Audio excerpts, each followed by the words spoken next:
Na-drain daw si Karag, sabi ni Otits. Kaya sinusian ko na para masipat kilatis. Totoo nga ang cheese whiz. Walang ilaw sa indicator. Kaya dumirekta na ako sa source. Ngunit subalit sa halip datapwat. Di ako maniwala na lobat na siya.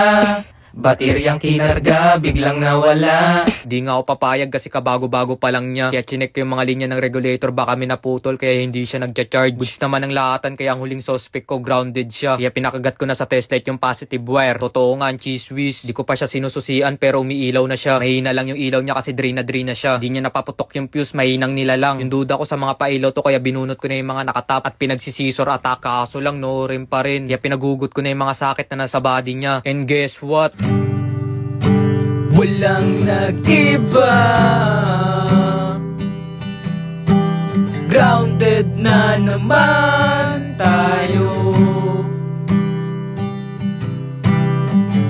Binaklas ko na rin tong si kuya. Wala na yung ilaw ng buhay niya pero nandyan pa rin siya. Nakatanga. Tatanggalin ko muna tong regulator niya para ma-check na rin. Aahok kasi ako ng battery. Negative sa negative ng rectifier. Pink na charge sa positive. Kinagat ng 7 Lion. Dapat ilaw sa pula ng rectifier. Ito yung wire papunta sa battery para magkarga. Next na sunod yung light coil na yellow. Dapat ilaw din siya. Goods pa naman yung regulator niya. Ito yung bagong battery kaya malakas na yung ilaw niya. Kaya kitang kita talaga yung inis.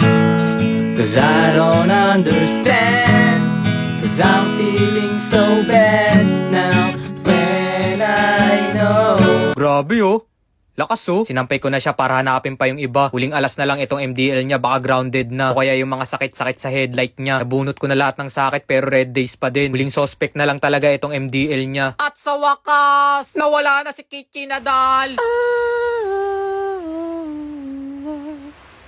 Panawag mong sususuin.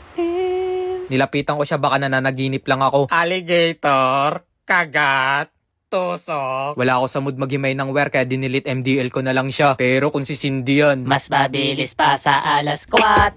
Hihimay ako pag gusto ko. yung pinantest ko na battery, papalit ko siya sa na-drain. Battery check.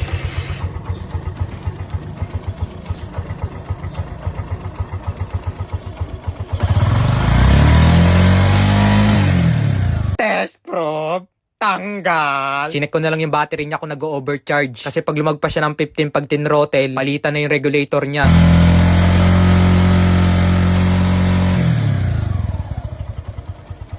At pinagbabalik na ang lahatan. Habang nagbabalik nga ako ng lahatan, biglang dumating si Bayaw. Magmimerienda na daw pala kami. Kaya nagbihis na agad ako kasi late na kami. Pagkadating namin sa meriendahan, kunwari bibili kami ng kotse. Sabi ni Bayaw magpanggap daw akong vlogger para gumana yung genjutsu. Winawasiwas-iwas ko nga lang yung helmet ko para may lumapit. Hanggang nakahanap na kami ng magandang pwestuhan. Maya-maya nga lang inalok na si Bayaw. Stick ka na lang din.